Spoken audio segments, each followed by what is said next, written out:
there, what's up guys? Welcome to another episode of the Urban Garden 2020.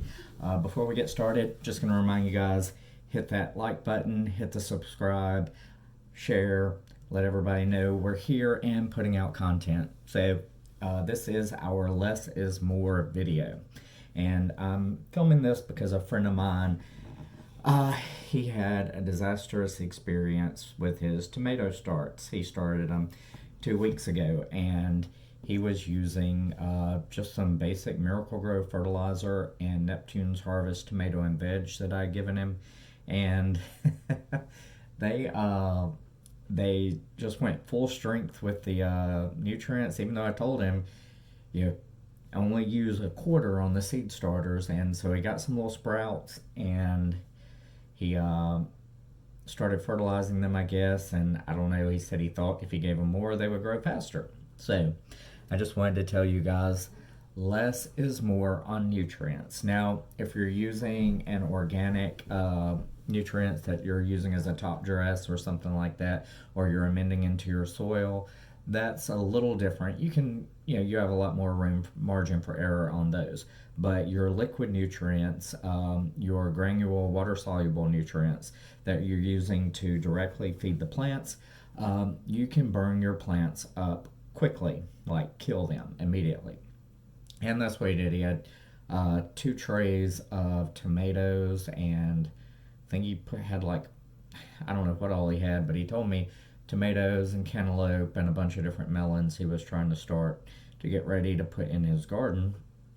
And he got them, and as soon as they broke the ground and leaves were coming out, he started with the nutrients.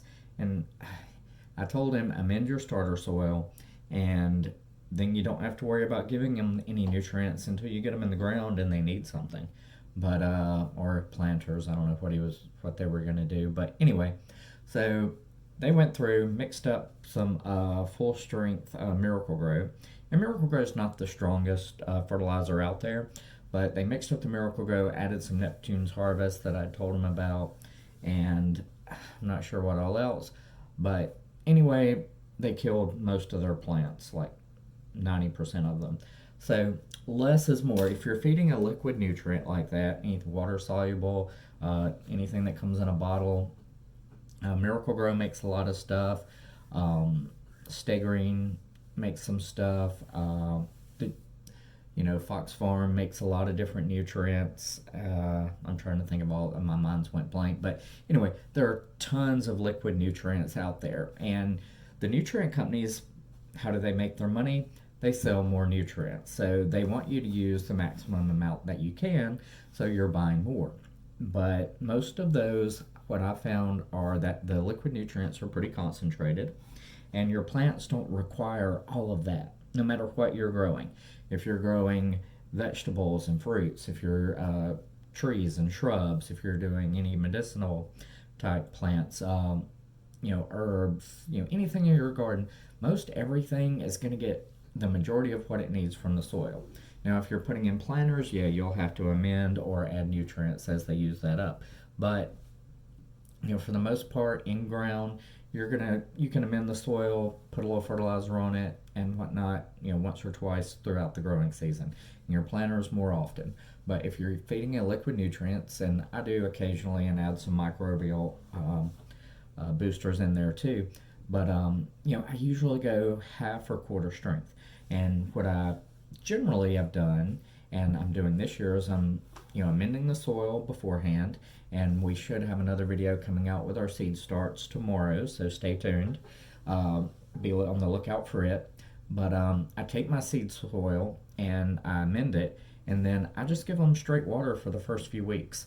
Then they get up, they're good starts, and I can put them in planters or in my raised bed, and that has amended soil. So basically, again, all I have to give them some water. Now, I may add a little bit of nutrients in there, and usually I don't even go quarter strength if I've amended the soil.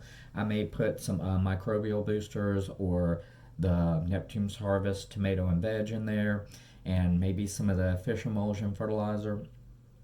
And that just boosts the life in your soil, helps break down the nutrients that are there so that your plants can uptake them. And that's not really, fertilizing your plants. That's creating a healthy soil so your plants can thrive in it. So I do keep some nutrients around because sometimes plants have deficiencies, and then in all my planters I will have to go through and add some nutrients to the soils. I've kind of switched from the synthetics to more organic growing. I do have the worm bins out there, the compost bins, so I get material from those. And I also have been using some Dr. Earth dry amendments and was it Gaia Green dry amendments, and I try to buy those bulk bags so we can get so it's cheaper versus ordering in the mail. I found from experience that it's much more expensive because they're shipping by weight and charge you unless you get something from Amazon, and but no, what you want to do is on your liquid nutrients, start out with amended soil first off. Start out with lightly amended soil with your dry organic amendments. You're not going to burn your seedlings. You're not going to burn your starters. You're going to be good to go. And just water as needed. Then if you want to, after you get them up and going, you can add some tomato veg in, or if you're putting them in planters, add them to some amended soil there, and they're good to go again for a while, for several weeks. But when it comes time to start feeding your nutrients, you want to go at, the maximum I say start with quarter strength. You're not going to kill your plants. You're going to be giving them what they need. And as they use up the nutrients in the planters or from the raised bed, then, your amendments and things can start taking off from there. It can pick up where the soil leaves off. So less is more on nutrients. The same thing with watering. You usually, with the exception of your seedlings, you would like to be on the drier side than the wetter side. And seedlings, yeah, you want it humid, moist, warm. You want those seedlings to get a start. And then once they break the surface, if I'm using a dome or the seed starting tray with the lid on it, I take that top off as soon as they're all germinated and sprouted through the top. As soon as I see green, I take that off. Let those seeds get used to their environment. Now, I may put it on at night if it's a little cooler, or if it's really dry, I may take it on and off for a day or two. But in general, I try to take it off as soon as possible so that the seeds can be used to the environment and ready to go. Now, the heat mats, I do use a heat mat for germination. Generally, I take those seed trays and I'll use the peat pod starters so they're not directly, on like the plastic tray. So I have the heat mat set and I turn it sideways and put my seed trays kind of just a quarter on. And sometimes I'll take a towel and put underneath it just so it just gives a little bit of warmth and keeps that temperature, pretty constant and steady. Not hot, but just steady. And that allows the seeds to germinate and they're good to go. And when you do it like that, you take the top off when your seeds start through, when you first see your green sprouts. If you don't use that heat mat on full strength, just right on them, you're usually not going to have a problem with mold or root rot or anything like that. Again, on your watering, as soon as those seeds break through, you don't want to let your soil dry out. You want to keep it just moist enough that the roots of the seedling can thrive and go through and they're not drying out. Because if you let them dry out, you will kill your seedlings. But you don't want to overwater at the same time. So I say less is more after you get out of the seedling stage. So once your plant, whatever, if it's tomatoes, peppers, herbs, no matter what, once it gets the first set of leaves, if it's a leaf thing, just cut back on your watering. You can start misting it with a spray bottle, just keep it moist through the day. If you want a water dropper, I take a dropper and put in there, or a mister, and I'll mist with the water bottle. Just enough to keep those seeds moist. Then once I set them out in the containers or whatever, I water them good when I put them out, and then I let them get not completely dry, but dried out. And usually a good rule of thumb is take your finger, and if you go up to the knuckle and it's dry, you need to water. So, within 2 inches, inch and a half, if the top of the soil has dried out in your planters, containers, whatever, it's time to water. I do on some of my containers, I use the little water catch at the bottom, especially the ones inside. But no, I put those out. So if there is any overflow, any runoff, it catches at the bottom and it will absorb back up into the, planter. Because I use a lot of fabric pots. I use some well aerated pots, not air pods, because I just haven't gotten into those. But I bought a bunch of fabric pots, and they were fairly expensive for what they are. But I kind of like the way they work for the tomatoes. The tomatoes did great in them, and the tomatoes weren't going to be there but one season anyway. I put the peppers and things in the plastic containers because I've had those for 3 years now, and they're outside in the driveway now. Some of them I think I let get too dry and may have died off, but we'll see what comes out this spring. And I'm probably going to put some of those in the ground this year and start off, after 3 years. You got the same exact plant. Now, peppers are perennials, they're more of a bush, but the cold weather in our climate in the winter kills them off. So, I've brought them indoors and outdoors for a couple of years now, and, last year they put on a ton of peppers. So, anyway, less is more on the nutrients. Just remember that. If you're feeding nutrients, liquid nutrients, the granular water soluble nutrients, just start off at the maximum quarter strength, and you can always go up from there if they're not thriving like you want. And once your plant gets mature, then you can up it up to half strength, full strength if you want to. But I've never found that going more than half strength greatly benefits the plants. I did habanero, or not habaneros, the habanadas, and I put one container with the exact same soil mix in and did half strength nutrients once the plant got grown, and started putting on fruit. And then the second one, I did full strength, and the harvest wasn't that much difference. I mean, I don't even think I could notice the difference.